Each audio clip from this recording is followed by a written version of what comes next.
Of the hundreds of Templar knights who rode into battle, only 33 would survive. The summer of 1244 was marked by terror. A horde of horsemen emerged from the distant steppes and swept over the Holy Land with a violence that no one had anticipated. The Khwarezmians, Turkish warriors driven from their kingdom near the Aral Sea, had nothing left to lose. Their empire had been annihilated in 1231, and for years they had wandered like hungry wolves, pillaging and massacring wherever they went. In July of 1244, they appeared before the walls of Jerusalem, the holy city which had been recovered by the Christians in 1229 through the negotiations of Emperor Frederick Roman II, was but an empty shell. Its ramparts had been dismantled during the Fifth Crusade, and its garrisons were negligible. Frederick had obtained Jerusalem through diplomacy by a treaty with the Abd Sultan Al-Kam, but no one had thought to fortify the city. This negligence would prove costly. The Khwarezmians showed no restraint. They poured into the streets like a tsunami of iron and fire. The Christian inhabitants attempted to flee, but few succeeded. Of the thousands of residents, only 300 managed to reach Jaffa. The others were massacred without distinction. The churches were profaned. The holy sepulchre was looted. The tombs of the kings of Jerusalem were opened, and their bones scattered in the streets. On August the 23rd, the Tower of David, the last citadel of resistance, fell to the invaders. Jerusalem, the spiritual heart of Christendom, was now nothing more than a field of smoking ruins. This catastrophe sent a shock wave throughout the Levant. Chroniclers of the era described scenes of horror that chilled the blood. The Khwarezmians did not seek to conquer. They sought to destroy. Their rage was that of dispossessed nomads, of warriors who had seen their civilization engulfed by the Mongol hordes, and who now unleashed their despair on anyone in their path. Behind this seemingly uncontrollable horde lay a calculated strategy. The Sultan of Egypt, Azali Ayyub, was an ambitious man who dreamed of reunifying the fragmented empire. Since the death of Saladin, the descendants of the great conqueror were divided into multiple rival principalities. Damascus, Homs, Transjordan. Each territory was governed by a cousin, an uncle, or a brother who refused to submit to Cairo. Azali understood that he could never defeat his Syrian cousins with his own forces alone. He needed an asset, a master card. The Khwarezmians were that card.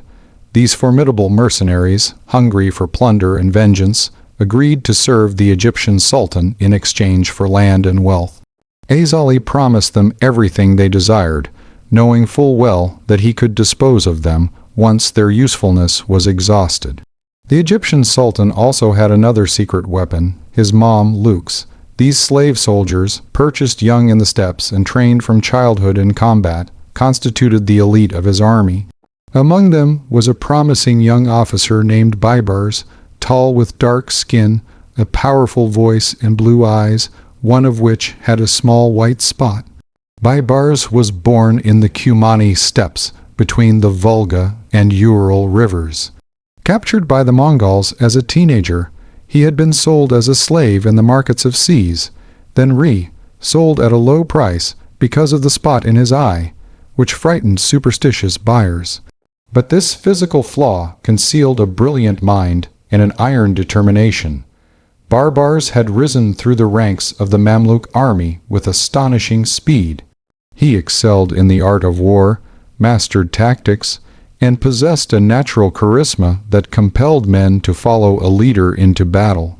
In 1244, he was still just one commander among others, but his destiny was about to change. The fall of Jerusalem forced yesterday's enemies to become today's allies. The kingdom of Jerusalem, reduced to a coastal strip around Acre, Jaffa, and Ascalon, could no longer fight alone.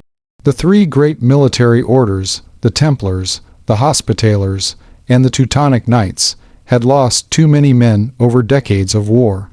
Their numbers were at their lowest, their coffers empty, their fortresses dilapidated. The Christians turned to a solution unthinkable a few years earlier, an alliance with Muslim princes. Ibrahim al-Mansur, the Amir of Homs and Anadud, who ruled Transjordan, detested the Sultan of Egypt as much as the Christians feared him. These Ububbid princes saw Akali as a usurper who sought to strip them of their fiefs. The logic of the enemy of my enemy became their mantra. The agreement was concluded in haste. Walter of Brienne, Count of Jaffa and Ascalon, took command of the Christian coalition. This French aristocrat, serving as bailiff of the kingdom in the king's absence, was not a military genius, but he was a man of courage and determination. At his side were the masters of the military orders, Armand Duperior for the Templars, Guillaume d'Auch-Hatton, Auneuf for the Hospitallers and the master of the Teutonics, whose name history has not recorded. Philippe Donner, Lord of Tai, and one of the most powerful barons of the kingdom, was also present. Experienced and cunning, he had survived every catastrophe that had struck the Holy Land for 2 decades. But even he knew this campaign was desperate. The Patriarch of Jerusalem, Robert of Na, blessed the troops before their departure from Acre on October 4th, 1244. Prayers rose to the heavens as the knights donned their armor and mounted their horses. On the Muslim side, Al-Mansur of Homs brought about 2,000 seasoned horsemen and a detachment of troops from Damascus. And Nasir Dawood provided 2,000 Bedouin cavalry under the command of Sunner el-Zahiri. These Bedouins were light raiders, excellent for harassment and skirmishes, but fragile against a massive charge. In total, the Allied army numbered around 16,000 men. On the Christian side, 1,000 mounted knights and 6,000 infantry. On the Allied Muslim side, approximately 6,000 cavalry. It was the largest army the Kingdom of Jerusalem had been able to assemble since the disastrous Battle of Hattin in 1187, 57 years earlier. This comparison escaped no one and cast a sinister shadow over the enterprise. Hattin had marked the end of Christian domination over the Holy Land. What would happen this time? The Allied forces advanced south following the Mediterranean coast. The atmosphere was tense. The Christians and their Muslim allies regarded each other with suspicion. They shared a common enemy, but not a common cause. The Frankish knights prayed to the Virgin Mary, while the horsemen of Damascus invoked Allah. They fought side by side, but their hearts remained divided. Meanwhile, the Egyptian army was moving up from the south. Asali Ob had entrusted the command of his forces to his young and brilliant Mamluk officer Bibars. The Egyptian army was numerically inferior to the Allies, numbering perhaps 10,000 men, but it compensated with its discipline and cohesion. The Mamluks were professionals of combat, trained since childhood. They knew no fear and obeyed orders with mechanical precision. Above all, Bibars had the Khwarezmians. His 10,000 nomadic horsemen were a double-edged sword.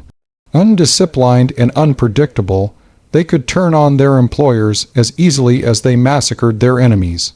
But on a battlefield, their ferocity was incomparable. Mounted on small, sturdy horses and armed with composite bows that they wielded with deadly precision, the Khwarezmians practiced total war. No quarter, no prisoners except for ransom, no rules. The two armies converged on a small village named La Forbie, located north of Gaza on the coastal plain that had seen so many battles since the Crusades. The terrain was relatively flat, dotted with gentle hills and cultivated fields. Nothing offered a significant defensive advantage. It would be an open battle, a brutal confrontation where only strength, tactics, and will would matter. On the evening of October the 16th, As the armies set up their camps inside of each other, a crucial war council was held in Walter of Brienne's tent. The Christian commanders and their Muslim allies debated the strategy to adopt. The atmosphere was electric. Almansor of Homs, the most experienced of the Muslim commanders, pleaded for prudence. He knew the Khwarezmians and how they fought. These nomads had no discipline. They charged with fury, but dispersed just as quickly, attracted by plunder or distracted by the slightest opportunity. His proposal was simple: fortify the camp, remain on the defensive, and wait. With time, the Khwarezmians would grow weary and scatter to pillage elsewhere. The Egyptians would then find themselves alone, outnumbered, and could be easily defeated. This strategy made sense. It was prudent, rational, and based on a deep understanding of the enemy. But Walter of Brienne rejected it. The French count was a man of old-fashioned honor. To him, staying in a fortified camp waiting for the enemy to tire was cowardice. The Christian knights had not come this far to hide behind palisades. They had come to avenge Jerusalem, to punish those who had profaned the holy sailor. The other Christian barons supported Walter. Even Phip Derman, though more cautious, could not oppose the martial enthusiasm of his peers. The Templars and Hospitallers were burning to fight. Their orders had been humiliated during the capture of Jerusalem. Armand du Périgord, master of the Templars, wanted to wash away this affront in blood. Almansor insisted, but in vain. He saw the catastrophe approaching, but could not convince men blinded by their pride and desire for vengeance. Finally, he resigned himself. If there was to be a battle, then a battle there would be. He returned to his section of the camp to prepare his men for what was shaping up to be a carnage. The decision was made the next morning, October the 17th, 1244. The Allied forces would attack the Egyptian Khwarezmian army. The dawn of October the 17th rose over the plains of Lurba in a light mist. The armies deployed according to the established plan. The Christians took position on the right wing near the coast. Their formation was classic. Mounted knights at the front, ready to charge with infantry behind to support and exploit any breach. The banners of the military orders fluttered in the wind. The red cross of the Templars, the white cross of the Hospitallers, the black cross of the Teutonics. In the center were the troops of Almansor of Homs and the cavalry from Damascus, about 4,000 well-equipped, disciplined but anxious men. They knew the center would bear the brunt of the assault. On the left wing, the 2,000 Bedouin cavalry of Sunner al-Zahiri formed a mobile line ready to harass the enemy flanks. Opposite them, the Egyptian Khwarezmian army presented a terrifying spectacle. Barbars Emluks formed the central core, compact and impassive. Their armor shone in the rising sun, their lances standing like a forest of metal, but it was the Khwarezmian who drew all eyes. Masked by the thousands, these nomadic horsemen circled, screamed, and brandished their bows and sabers. Their cacophony was deafening, designed to terrorize the enemy before the first blow was struck. Barbars had studied the enemy's disposition all night. He had identified the weak point, the center. The Damascenes were good soldiers, but they had no loyalty to the Christians. They fought out of necessity, not conviction. If this center collapsed, the entire Allied line would crumble. The morning of October the 17th saw the first skirmishes. The Christian knights, impatient to prove their valor, launched several charges against the Egyptian lines. These assaults were spectacular. The caparisoned war horses galloped in tight formation, lances lowered, the knights shouting their war cries. The impact against the Emluk lines was brutal. Men fell, trampled, impaled, crushed under the weight of iron and flesh. But the Emluks held firm, trained to withstand heavy cavalry charges. They absorbed the impact, reformed, and counterattacked with method. The Christian knights, exhausted by their repeated charges, withdrew to catch their breath and reorganize their ranks. Corpses already littered the ground, but neither side had gained a decisive advantage. The day of October the 17th passed in a succession of bloody charges and countercharges. Archers fired clouds of arrows that darkened the sky. Infantry clashed in hand-to-hand combat, axes and swords tracing deadly arcs in the air, saturated with dust and blood. The cries of the dying mingled with the whinnying of wounded horses. The October heat turned armor into furnaces. Men suffocated but continued to fight. When night fell, neither army had won the victory.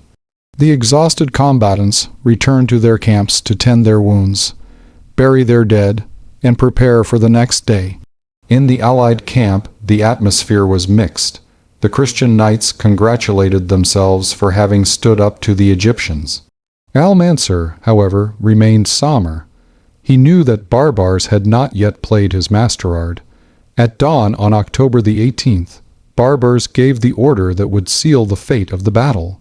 Instead of attacking the Christians on the right wing, he launched his Khwarezmians directly against the center occupied by the domains. It was like a sledgehammer blow. The Khwarezmian horsemen swept down, screaming. They did not charge in tight formation like the Western knights. They attacked in a mobile swarm, firing their arrows at a gallop, then closing in for hand-to-hand combat with sabers and maces. The Damascenes tried to resist, but the ferocity of the assault was overwhelming. Within minutes, their formation began to disintegrate. Anasir Dwood, who commanded the Transjordanian troops in the center, saw the disaster unfolding. His men were buckling under the pressure. The Khwarezmians were everywhere, flanking positions, breaking lines, massacring without pity. Dwood made a decision that would haunt history. He ordered a retreat. Rather than die in a lost battle, he chose to save what could be saved. This was the signal for the collapse. The Damascenes, seeing their Transjordanian allies flee, panicked in turn. Panic is contagious on a battlefield. In minutes, the entire Allied center disintegrated. Soldiers threw down their weapons and fled in disorder. Pursued by the Khwarem who slaughtered them like cattle, Al-Mansur of Homs tried desperately to rally his men. He galloped through the chaos, shouting orders, striking his own soldiers with the flat of his sword to force them to turn back, but it was useless. The rout was total. Of his 400 men, only 200 would manage to escape with him. The others were cut to pieces in their flight. With the center collapsed, the Khwarezmians turned towards the left wing, where the 200 Bedouin cavalry of Sunar al-Zahiri were located. The latter did not even wait for the assault. Seeing their Damascene allies en route and the Khwarezmian hordes approaching, they spurred their horses and fled south. In a matter of minutes, the entire left flank had vanished. The Christians on the right wing suddenly realized they were alone. Their Muslim allies had abandoned them. Before them, the Egyptian Mamluks held their position. On their now exposed left flank, the victorious Khwarezmians were pouring in. They were caught in a pincer, surrounded, doomed. Walter of Brienne understood that all was lost, but he was a knight, and knights do not flee. He ordered one last desperate charge against the Egyptian lines, hoping to break through and carve a path to safety. The Christian knights gathered their last strength and charged one final time. It was magnificent and tragic. The war horses galloped in tight formation, lances lowered, banners flying. The Templars cried, "Non nobis Damen." The Hospitallers invoked St. John. The Teutonics prayed to the Virgin Mary. They knew they were going to die, but they would die fighting as warriors of Christ. The charge struck the Mamluk lines with incredible violence. For a few minutes, it seemed the Christians might actually break through. Their lances pierced armor, their swords sliced limbs, their horses trampled infantry. But the Mamluks were too numerous, too well-trained. They absorbed the shock, closed around the knights like the jaws of a trap, and began the methodical slaughter. The Khwarezmians, having finished with the center and left flank, fell upon the Christians from behind and from the sides. It was a total carnage. The knights, weighed down by their armor, could neither flee nor maneuver. They died where they fought. Overwhelmed by numbers, pierced by dozens of lances and arrows, Armand du Périgord, master of the Templars, was killed in the heart of the melee. He was old, but he fought to the end with the ferocity of a young man. Around him fell dozens of his Templar brothers. The Bishop of La and Ramla died blessing his men. Bohemond of Bonn and his eldest son, John, perished side by side, refusing to surrender. William, another son of Bohemond of Antioch, was also killed in the battle. Walter of Brienne, who had led his men into this catastrophe, was captured alive. The Egyptians dragged him in chains before by bars. The young Mamluk commander looked coldly at the fallen French count and ordered him taken to Cairo with the other high-ranking prisoners. Walter was no longer a warrior, but a bargaining chip, a living trophy to impress the Sultan. Jomhat, Grand Master of the Hospitallers, was also captured, covered in wounds, his armor dented and stained with blood. He was pulled from the melee by Lux, who recognized him as a valuable prize. He too would take the road to the jails of Cairo. The figures from the Battle of La Forbie are appalling. More than 5,000 Christians perished on the battlefield. Another 800 were captured, including 325 knights and 200 Tirapoles of the Hospitallers.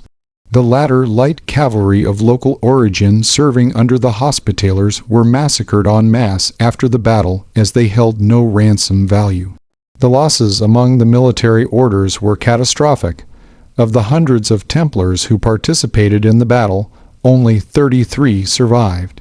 27 Hospitallers managed to escape the massacre. Only 3 Teutonic Knights survived. The 3 military orders, the backbone of Christian defense in the Holy Land, were decimated in the space of 2 days. Philippe Dumont, the Lord of Tai, miraculously managed to escape. Taking advantage of the confusion, he fought his way to Escalon with a handful of survivors. The Patriarch of Jerusalem, Robert of Na, also reached safety, likely protected by his guards who sacrificed their lives to allow him to flee. On the allied Muslim side, losses were also considerable. The Damis and Transjordanians lost several thousand men in their disorderly flight. Al-Mansur of Homs escaped the massacre, but his prestige was ruined. He had predicted the disaster. No one had listened, and now his army was annihilated. The Egyptians and Khwarezmians, though victorious, had also suffered serious losses during the first day's fighting, perhaps 2-0 to 3-0 dead and wounded. But it was a negligible price compared to the scale of their victory. The battlefield of La Forbie became an open-air char. Bodies piled up by the thousands, men and horses mixed in a bloody pulp. Vultures and jackals were already flocking, drawn by the smell of death.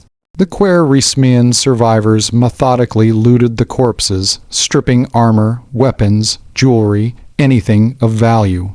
The Christian prisoners, tied in long lines, began the forced march to Cairo under the blows and insults of their guards. The news of the catastrophe at Lorba spread like wildfire throughout the Levant. In Acre, the capital of the Kingdom of Jerusalem, the inhabitants were plunged into mourning and terror. The streets filled with weeping women, desperately seeking news of their husbands, sons, and brothers. Most would learn they would never return. The Kingdom of Jerusalem had lost its last great army. It could never again conduct large-scale offensive operations. The few fortresses that remained to the Christians, Acre, Jaffa, Escalon, Tai, Sidon, were now isolated from one another, unable to provide mutual support. The kingdom was now just a collection of coastal strongholds connected by sea, an empty shell surviving only because the Muslims were too busy fighting among themselves to finish it off. The military orders took decades to recover from La Forbie. The Templars and Hospitallers had to bring in reinforcements from Europe. But this took time. For years, their numbers in the Holy Land were so low that they could barely garrison their fortresses, let alone participate in military campaigns. The Battle of La Forbie was compared to the Battle of Hattin of 1187, but in reality it was far worse. Hattin had been a military disaster that led to the loss of Jerusalem, but it was followed by the Third Crusade, which reconquered part of the territory and stabilized the kingdom. After La Forbie, no major crusade would come to the aid of the Christians of Palestine for years. Pope Innocent Roman IV at the Council of Lyon in 1245 called for a new crusade, the seventh, but it would not be launched until 1248 by King Louis IX of France. And this crusade, though massive and well-prepared, did not target Palestine, but Egypt. Louis sought to strike at the heart of Muslim power. But his campaign would end in another disaster at Mansoura in 1250, where the same Baibars would inflict a humiliating defeat on him and capture him. For the victors, the victory at La Forbie proved to be a poisoned gift. Sultan Asali Ayyub had achieved his immediate objective to break the alliance between the Christians and his Syrian cousins. But the Khwarezmians, intoxicated by their victory, demanded their reward. They wanted the lands they had conquered. They wanted to settle in Palestine as the new masters of the region. Asali refused. He had no intention of creating an independent Khwarezmian state on his doorstep. He forbade them entry to Damascus and tried to disperse them by settling them on the coast. But the Khwarezmians were not docile mercenaries who could be manipulated at will. They saw themselves as conquerors, not lackeys. The break was inevitable. In 1246, the Khwarezmians revolted against their Egyptian employers. Al-Mansur of Homs, the emir who had fought against them at La Forbie, ironically found himself tasked with crushing them. With a force of Bedouin and Turkmen mercenaries, he confronted the Khwarezmi near Lake Homs in the spring of 1246. It was a brutal battle, but ultimately the Khwarezmi were defeated. Their dream of creating a new kingdom ended in blood and dust. The surviving Khwarezmians dispersed, some joining other armies as mercenaries, others returning to their nomadic life in the steppes. Their brief eruption into the history of the Holy Land ended in obscurity. They had destroyed Jerusalem, annihilated the Christian army, changed the course of history, and then they disappeared as they had come, bloody ghosts of a dead empire. As for Baibars, the young Mamluk commander who had orchestrated the victory at Lerba, his ascent was just beginning. In 1250, during the Seventh Crusade, he trapped the Templar Knights of Robert of Artois at the Battle of Mansoura. Only 5 Templars escaped that ambush. The same year, he participated in the assassination of Sultan Turan Shah and the establishment of Mamluk power in Egypt. In 1260, Baibars commanded the troops that inflicted upon the Mongols their first major defeat at Ijalu. This victory saved Egypt from destruction and made Baibars a hero. Shortly after, he had Sultan Qautuz assassinated during a hunting party and seized power for himself. He reigned over Egypt and Syria from 1260 to 1277, becoming one of the greatest sultans in Islamic history. Under Baibars' reign, the kingdom of Jerusalem slowly agonized. The Mamluk Sultan launched campaign after campaign against the Christian strongholds. Caesarea fell in 1265, Ars in 1265, Soft in 1266, Jaffa in 1268, Antioch in 1268. One by one, the fortresses that had resisted for decades were conquered. Barbars left nothing to chance. He besieged methodically, used sophisticated siege engines, and once a fortress was taken, he often massacred the garrison to terrorize other strongholds and break their will to resist. In 1291, 47 years after Lorbeer, Acre, the last great Christian city in the Holy Land, fell to the Mamluks. It was the definitive end of the Kingdom of Jerusalem. The military orders retreated to Cyprus, then to Rhodes, then to Malta, but they never set foot permanently in Palestine again. The Battle of La Forbie was a turning point in the history of the Crusades, but paradoxically, it is less famous than Hattin. Yet its impact was more destructive. Hattin had led to the loss of Jerusalem, but the Third Crusade had then recovered the coast and stabilized the situation. After La Forbie, there was no recovery. The decline was irreversible. Several factors explain this catastrophe. The first was pride. Walter of Brienne and the Christian barons rejected the wise counsel of Al, Mansur of Homs, out of pride. They could not accept a Muslim telling them how to fight. Their code of Keolic honor, which valued courage and combat above all else, prevented them from seeing that tactical prudence is not cowardice. The second factor was the fragility of the alliance. The allied Christians and Muslims shared no culture, language, or religion. They only had a common enemy, and as soon as that enemy struck effective blows, the alliance collapsed. The Damis and Transjordanians abandoned the Christians to their fate without hesitation. In their minds, it was better to survive to fight another day than to die for infidels. The third factor was the tactical genius of Baibars. The young Mamluk commander immediately understood where to strike. Instead of attacking the Christian knights head-on, he targeted the weak link, the Muslim center. Once that center was broken, the entire Allied line collapsed. It was great military art worthy of the best strategists in history. The fourth factor was the ferocity of the Khwarezmians. These warriors, without a homeland, without hope of return, fought with a desperate rage. They had nothing to lose and everything to gain. Their violence was that of men who had seen their civilization annihilated and who wanted to make the entire world pay for their misfortune. The Battle of La Forbie also marked the rise to power of the Mamluks. These slave soldiers would dominate the Middle East for centuries. The Mamluk system, which consisted of buying young slaves, converting them to Islam, training them intensively in combat, and integrating them into an elite military caste, proved incredibly effective. The Mamluks were loyal to their patrons, disciplined, competent, and crucially had no family ties that could distract them from their military duties.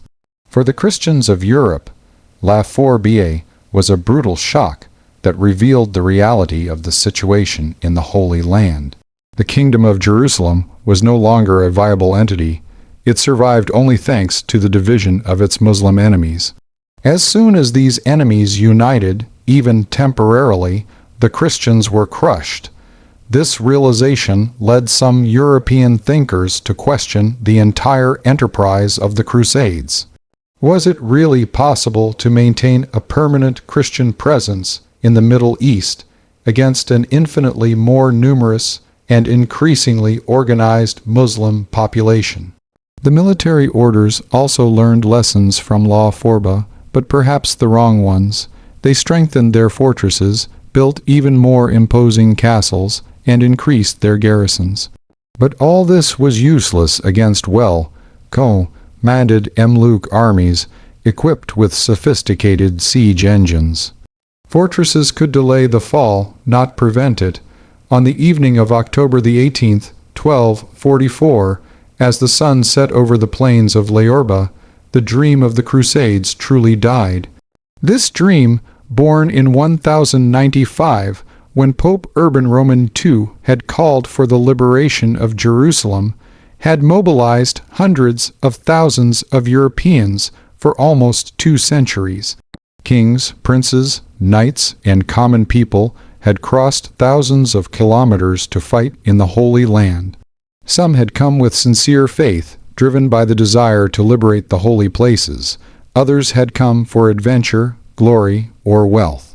Many had come because their Lord went, and they had to follow. Whatever their motivation, all had participated in a titanic enterprise that had redrawn the map of the Middle East. For a century, from 1099 to 1187, the Kingdom of Jerusalem had been a tangible reality. A hybrid Franco-Oriental society had developed, mixing European and Middle Eastern customs. Frankish noble families had taken root, married local women, and adopted certain Arab customs while retaining their Christian identity. Italian merchants had established flourishing trading posts. Pilgrims flocked by the thousands each year. But after Hattin in 1187, this kingdom never regained its power. It had become a relic, kept alive artificially by successive crusades. But unable to sustain itself, and after La Forbie in 1244, even this artificial survival became impossible. The kingdom was now just a dying entity awaiting the inevitable Coupras. This final blow would come in the form of Bar by Bars and his Mamluk's successors. For 47 years, from 1244 to 1291, the kingdom agonized. One fortress fell, then another, then another. The Christians resisted heroically, but it was a hopeless resistance. Each time a stronghold was besieged, it called for help, but no significant aid came. Europe was occupied with its own quarrels. The French and English kings fought each other. The Holy Roman Empire was plunged into political chaos. The Pope did issue calls for a crusade, but his calls fell on deaf ears. In 1291, when Acre fell after a terrible 6-week siege, the last Christian defenders fought to the death. The Templars and Hospitallers fought in the streets house by house until their headquarters collapsed under the assaults of Mamluk catapults, burying them under the rubble. It was a dignified, even heroic end. But it was the end, and the Battle of La Forbie had marked the beginning of this end. It was the day when 16,000 men went to battle, and only a few hundred returned. It was the day the 3 military orders were decimated. It was the day the fragile alliance between Christians and Muslims shattered, revealing the profound isolation of the Latin states. It was the day a young Mamluk commander named Bibars demonstrated his tactical genius, heralding the era of Mamluk domination that would follow. Today, few people know of the Battle of La Forbie. It is overshadowed in collective memory by more famous battles like Hattin or Mansoura.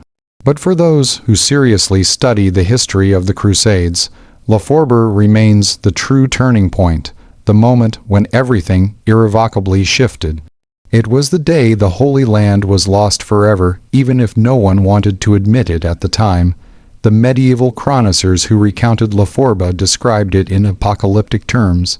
For them it was a divine punishment for the sins of the Christians. Perhaps they were right in their own way. Not that God punished the Christians, but that pride, division, and strategic blindness had indeed led to catastrophe. The lessons of La Forbie remain relevant today.